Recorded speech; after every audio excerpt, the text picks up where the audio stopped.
Hi, you're back. I'm Ashley. I'm a voice coach, and today I'm going to react to yet another Black Friday song from Black Friday the musical, in case you didn't know. Things just got crazy. So the scene right before, we got the reprise of Monsters to Men. Jeff Blim came out of nowhere. I'm sorry, his character's name is John.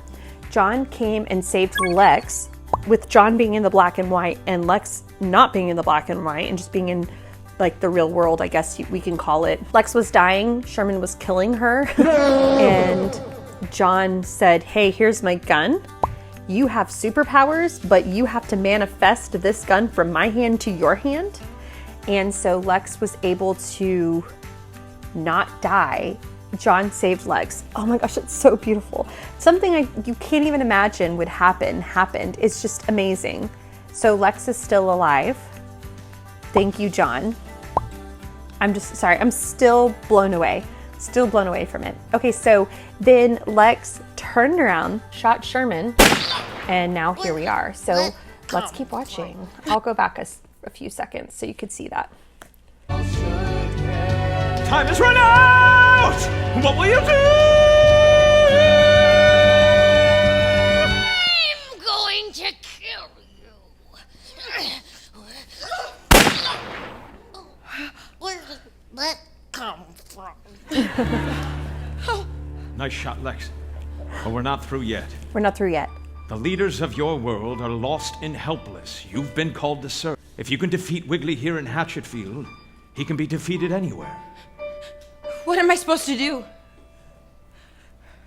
Gather your forces. There is a warrior of light trapped in a deep sleep.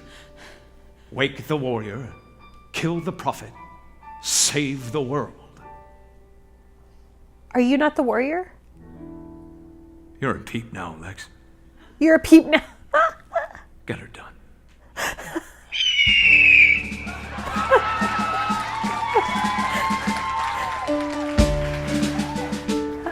I love the tribalness of John. Do you hear the eagle? I don't know if that's just supposed to be like patriotic, like because America's bird is the eagle, or if because he had like tribal vibes, and you hear the maybe it's a mixture of everything. I don't know, kind of native. It's a very strange vibes I'm getting. I would love to pick Jeff Blim's brain on that, or just like the writers of Black Friday, to see what the metaphor is and where did all the inspiration. There's a reason for it. There's a reason that the music was written this way. Let's keep going. All right, little buddy. He has green hair. Pass through this doorway and we're home for... I thought Tom had green hair. He was just lit up. Okay, so he's crazy. Jeff Blim's crazy. This is not Jeff Blim.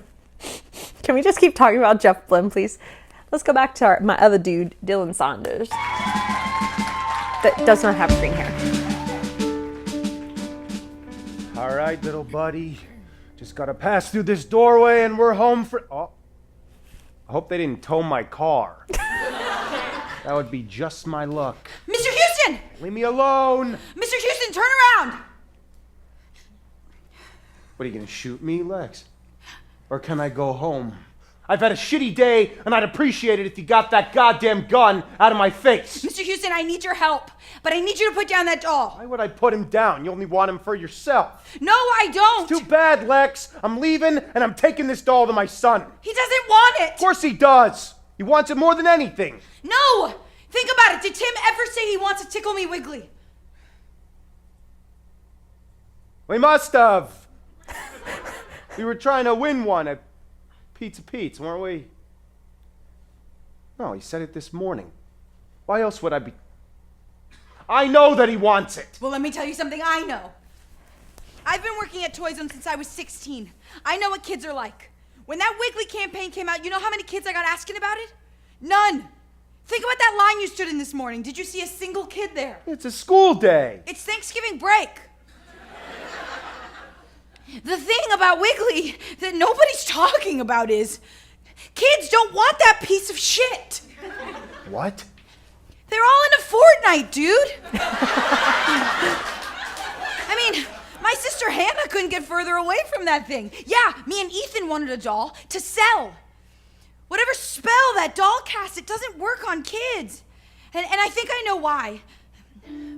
Mr. Houston, I know your wife died, and you're trying real hard to make up for it. But that's something you want, not your son. You think Wiggly can fix this hole, but he can't. It's a trick. That's how he works. He promises to fix all of the holes, but he doesn't. And that's why it works on adults. Because you guys have more holes, you need more things, and you need it harder. You gotta worry about your loveless marriage, or the kids that are gonna hate you, or your endless mortgage. I mean, you're like 40. You probably think your life is over. I don't. I'm gonna be an actress. Do you get what I'm saying, Mr. Houston? Wiggly is a fucking lie. And I think you know it. But I think you're scared. Because if he's not the answer, then what is?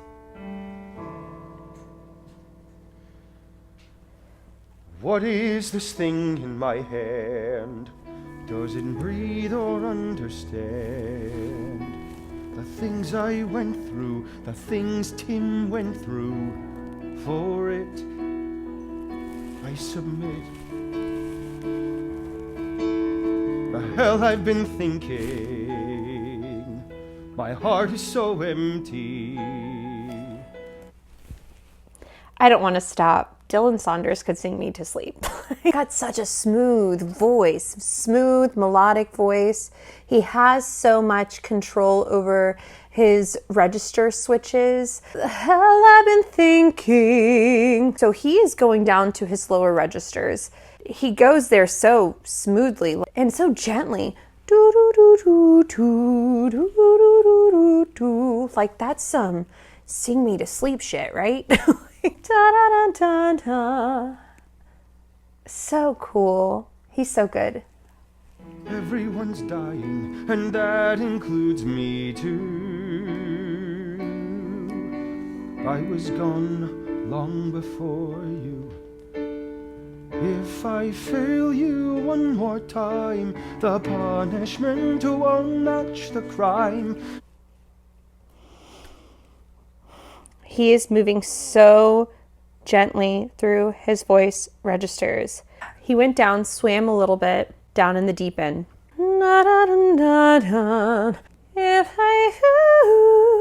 So now he's into his mix, but he's there so gently. There's some control moments that I wasn't going to talk about, but I think I did. There's some anchoring into his tone, into his resonance, and his resonance is going, his echo or his resonance is going in the right spot. There's kind of a muscle control. Let me see if I can find it for you. It's on 2, but he says true.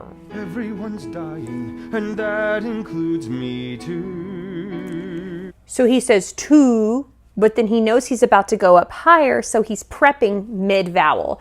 2, he tucked it in here. He was saying he was here too, but he lifts and it kind of feels it here. He's kind of doing something weird with his mouth. I said that. Listen to his 2. He establishes it and then he anchors it in. My heart is so empty. Everyone's dying, and that includes me too. I was gone long before you. If I fail you one more time, the punishment won't match the crime. 'Cause there's no pain that could ever explain how I let you down. And if I fail you one more time, the mountain I would have to climb is so high up that I would have to die. Oh,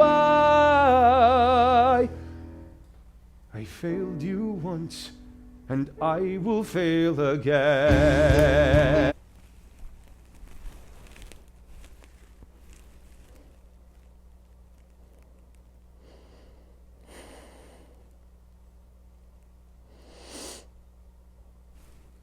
Literally trying not to cry. So beautiful, especially when it's a parent talking about his kid. I'm a mom, so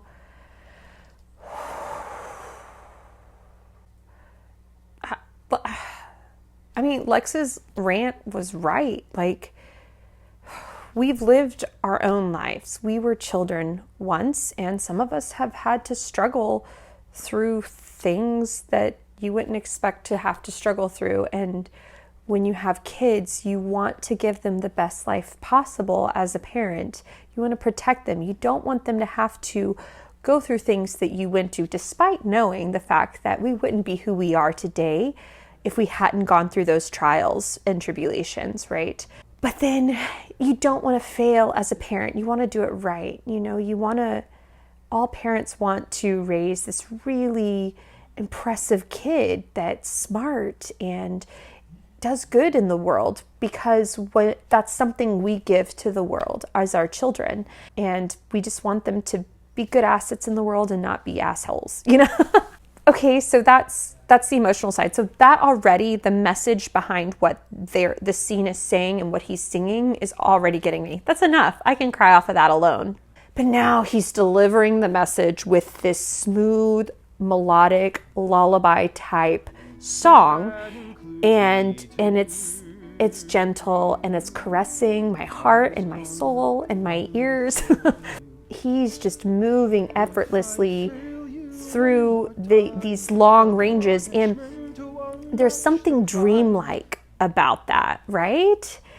And I also want to point out that he's what I call anchoring the tone. So the tone isn't changing too drastically as he goes through all these different voice registers. He's maintaining the same tone. He's using proper vowels. This guy is trained. There's no ifs, ands, or buts about it. I had to have had training in order to be showing this much technique. It's so, so smooth. I think I've gathered myself. The music is starting to amp up, so I'm imagining that we're about to amp up as well.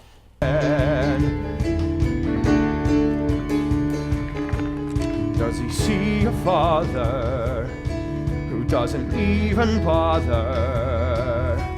Okay, so he's singing on an R vowel. Does he see a father? Well, this is a Texan thing. I'm Texan, so I don't know if this is an everywhere thing. But America, English, we say R, and we're kind of harsh on. Does he see a father? Is in such a weird spot.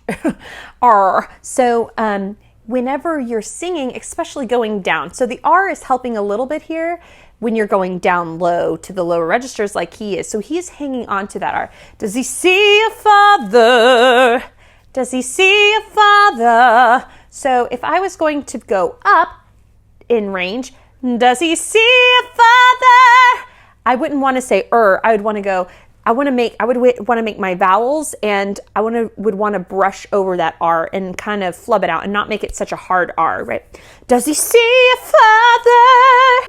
Instead of does he see a father? Do you hear the difference? He's blending really well, vowel modifying.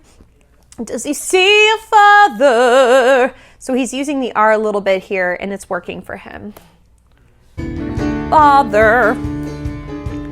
Does he see a father who doesn't even bother to get to know him, to really know his soul and his role? Maybe he's happy. He's pretty... I just wanted to point out, he's pretty low in his range right now. Like he's dipping into his vocal fry and coming back up. So chest voice, vocal fry, and he's like right on the border of that passage right there, and just like smooth sailing. Wouldn't have any idea. Maybe the route is simply in ending the drought. Why not Look how wide his mouth is. This is proper singing, y'all. This is proper singing. Don't be afraid to let me see your tonsils. If you don't have tonsils, let me see the uvula or like the back of your throat. Most people are afraid to open their mouth for some reason. Like they feel funny, they feel silly. So does he see a father? Does he see a father? You hear how more proper that is? And I'm just getting so much more voice. If you have to open your mouth, this is your megaphone to your voice. Ah, think of a big tuba, right? It makes huge sounds and it has that like really wide opening, so much so I had to lean back to show you. But it has a really wide opening. Can you imagine that really deep, low sound coming out of a smaller space? It doesn't work that way. It would be a tinier sound. So if you're going down low, open your mouth. Open your mouth. Just open it. He's doing great. Look how much space he's giving us. He's happy. I wouldn't have any idea. Maybe the route is simply in ending the drought. Why not find out? If I fail you one more time, or if I fail to recognize what you need, or when you need me to be around. And if I fail to hear your voice, or if I make the easy choice, the world would tear asunder, drowning all. Oh, I failed you once, and I would fail again. Dylan Saunders, how many times are you gonna make me cry in this video? I hate crying. I hate it, just so you know. So if I'm like literally tearing up and I have tears coming down, then it's really hit hard and hit home.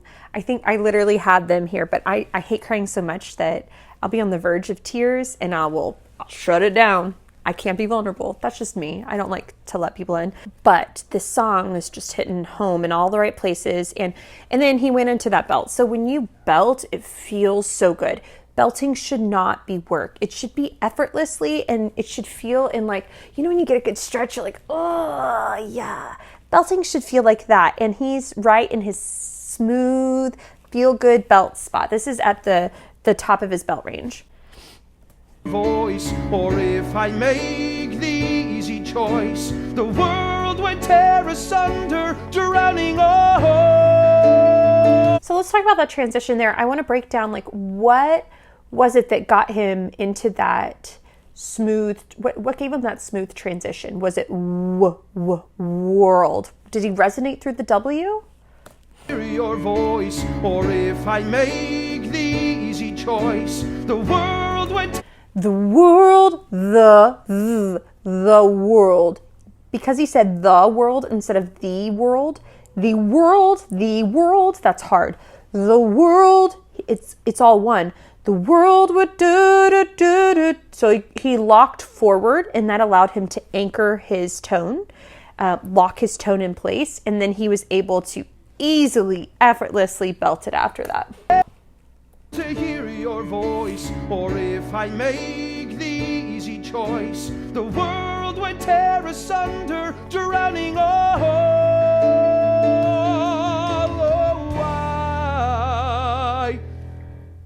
I failed you once, and I would fail again. When I turned 9, we went to the 99-cent store. I wanted a pop gun that looked like they used in the Corps. Knowing my dad, I knew the chance was slim. He got me a cheaper dagger, but deep down it didn't matter. I was with him. Where's Tim?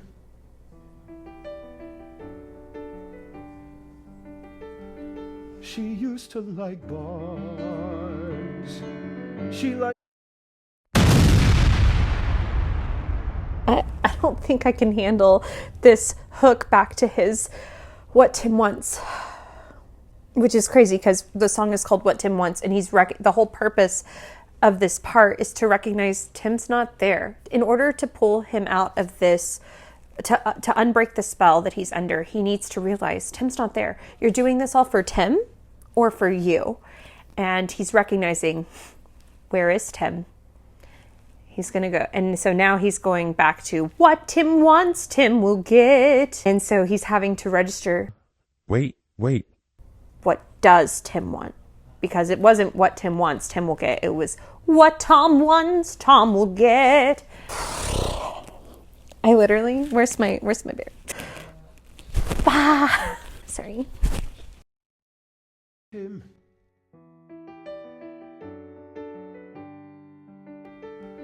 She used to like bars. She liked to loosen me up just to get at my heart. She'd poke at each of my wounds to see what I'd say. And now she's doing the same. And then flesh. And then flesh. He's not finishing it.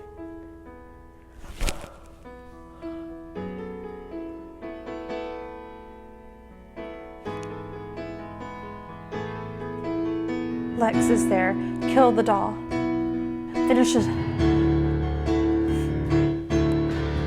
If I fail you one more time, the punishment won't match the crime. 'Cause there's no pain that could ever explain how I let you down.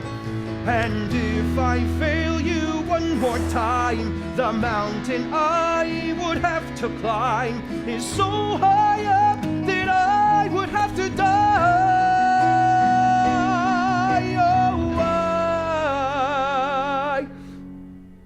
I failed you once, but I won't fail again. No, Tom. Listen to me. Tickle my belly wet. Stay asleep. Stay in drowsy town. You're not that Kill him, cute, kill him, kill are him. you? In fact, you're real fucking ugly.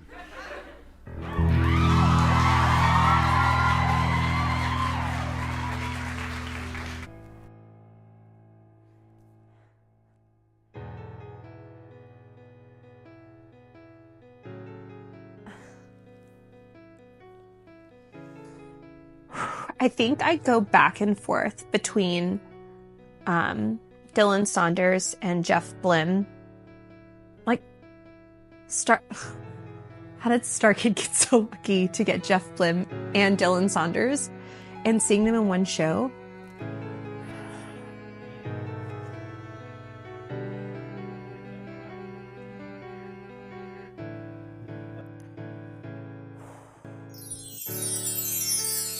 I think I go back between their two voices because they're both amazing actors who can sing.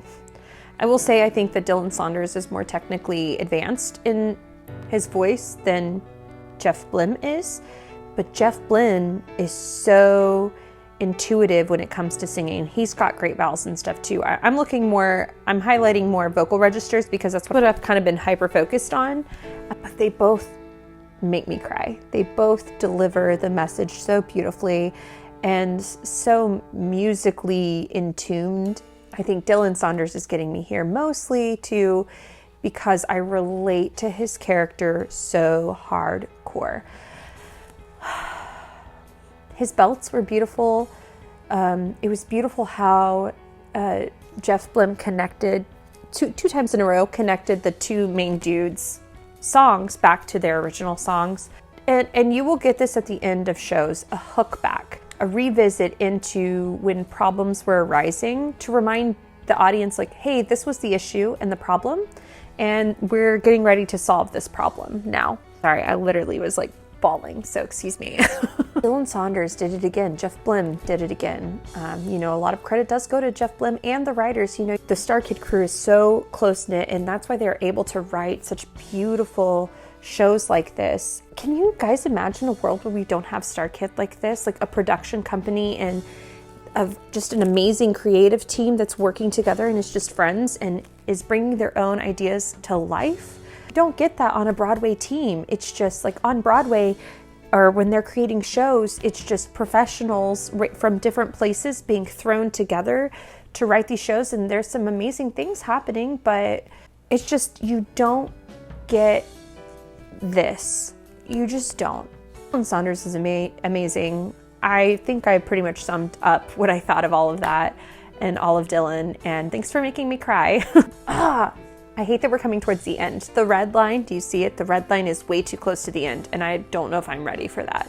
But one thing I can kind of expect, let's see, so we have 17 minutes left. I'm imagining that we're gonna get a banger, meaning like a huge ensemble number. There's at least one more huge ensemble number, and I'm excited to see the ensemble come back. I'm imagining that we're about to also approach chaos, the ending chaos, because we have to kill Wiggly, so I'm excited for that. Let me know in the comments what you guys thought of today's video. If you liked it, don't forget to like and subscribe, and I'll sing with you soon. Bye!